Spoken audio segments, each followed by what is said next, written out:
Hello guys, welcome to my another blog. আজকে unboxing হচ্ছে স্পাইসিং machine.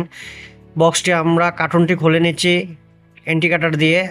বক্সটি খুলে দেখবো এটার ভিতরে কি কি দেওয়া আছে, একটা একটা করে সব কিছু খুলে আপনাদেরকে আমরা এখন দেখাবো।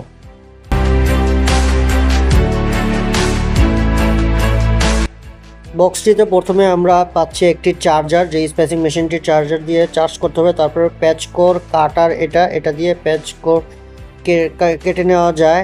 তারপরে যেটা আছে এটি হচ্ছে স্টিপার, এটাকে স্টিপার বলে। তারপর স্লিপার রাখার বক্স, তারপরে আছে একটি বেল্ট যেটা দিয়ে ঝোলানো যায়।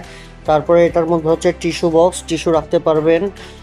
তারপরে হচ্ছে স্লিপার বক্স, এটাতে স্লিপার রাখা হয়, বিভিন্ন স্লিপার এটাতে রাখতে পারবে সংরক্ষণ করে। তারপরে আছে একটি সুন্দর ল্যাম্প লাইট, এই ল্যাম্প লাইটটি দিয়ে রাত্রের অন্ধকারেও কাজ করতে পারবে, যা আপনাকে অন্ধকারেও সহজে কাজ করতে সাহায্য করবে। তারপর হচ্ছে স্টিপার ফাইবার দিয়ে কাটা হয়। তারপর হচ্ছে ক্লিম্পার কাটার, এটা দিয়ে কোর কাটা হয় খুব পরিষ্কারভাবে।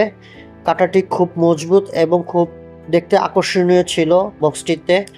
তারপরে রয়েছে ভিতরে আপনার ভিআইপি স্লিপার, রেড কালারের স্লিপারটি দেখতে খুব সুন্দর। তারপরে অবশেষে আমরা বের করতে চাচ্ছি স্পাইসিং মেশিন, জিলঙ্কের স্পাইসিং মেশিন। এটা দিয়ে অপটিক্যাল ফাইবার, এটি জিলঙ্কের স্পাইসিং মেশিন। এটির মডেল 350টি। এটির মূল্য পড়েছে 1,20,000 টাকা।